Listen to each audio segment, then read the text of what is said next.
Hello，大家好，我是秋子。最近呢，每一天我都在刷私信，然后每天都有好多私信还有评论都在问秋子，然后很多关于做试管婴儿方面的问题。之前我也有拍过视频回答过大家，但是可能有很多朋友没有看到这么多私信呢，我也没有办法说一个一个的去回，所以我今天再重新拍一条视频，然后跟大家分享一下我的试管婴儿之路。就从最开始大家最关注的一个问题吧，就说选择什么样的医院。因为有很多朋友知道我在深圳做的试管婴儿，所以要我推荐医生给大家。其实我很想跟大家说，大家选择医院呢，其实这个很简单，因为现在试管婴儿的技术特别成熟，每个医院的成功率都差不多了。我们大家呢，只要选择一家离自己比较近的，交通便利，然后选择一个让自己觉得有缘分，然后比较舒适的一个医生，选择信任他，把自己交给他就可以了，然后根据医生的方案，一步一步的往下走就可以了。第二个问题就是说，做试管婴儿大概需要多久时间？需要做哪些步骤、哪些准备呢？其实之前我也不知道，我只是在摸索中，也摸索了差不多有2年多的时间了。其实现在总结一下，其实不难。我们找到医院之后，根据医生的方案，按时检查、调养身体，保持好的心情，然后一步一步的做就可以了。第三个问题就是说，做试管婴儿到底花多少钱？因为很多朋友都觉得秋子做试管婴儿太贵了。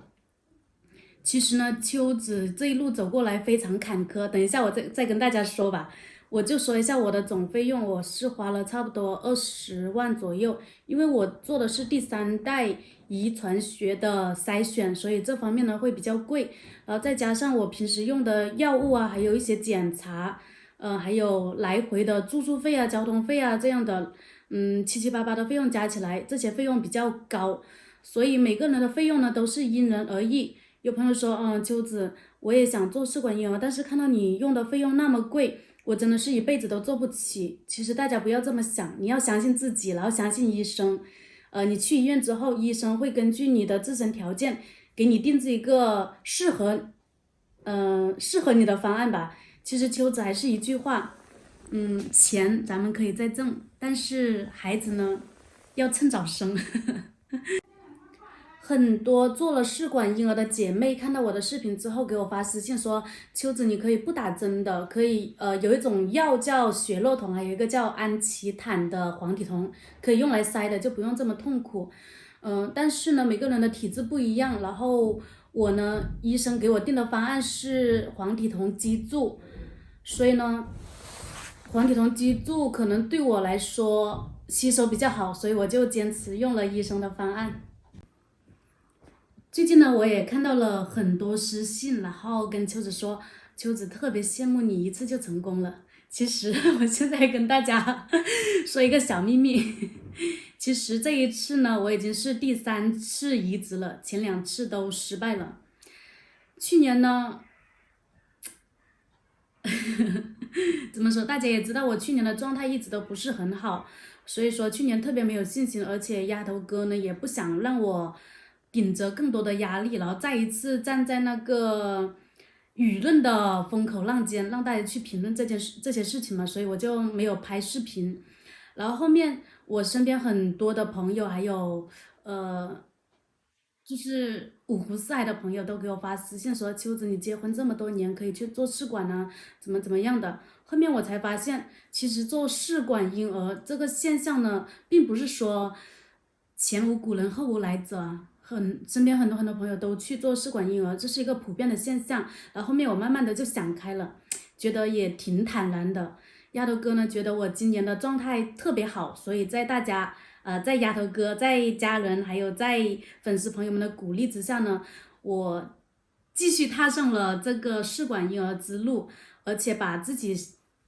的状态调整的还不错，就选择了把我的试管婴儿的历程拍成视频跟大家一起分享出来。从开始做试管婴儿至今已经有2年了，这2年走过来呢，确实非常的艰辛，一路感受了所有做试管婴儿的酸甜苦辣，然后每一次呢，在希望中等待，然后在等待中又失望，反反复复的经历了几次。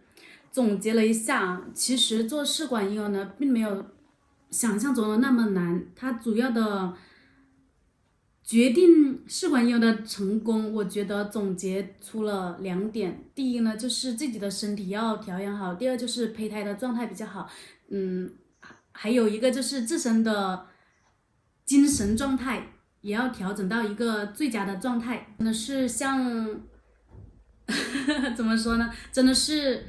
过3关斩6将，就像打游戏闯关一样，一关一关的过。但是呢，这一次呢，我非常的有信心，因为我一定要把自己调整到一个很好很好的状态。有这么多朋友在支持我，在鼓励我，相信一定会更好的。咱们屏幕机前的姐妹们，不管是正在做试管婴儿，还是即将要去做试管婴儿的姐妹们，咱们不要犹豫，加油，相信自己。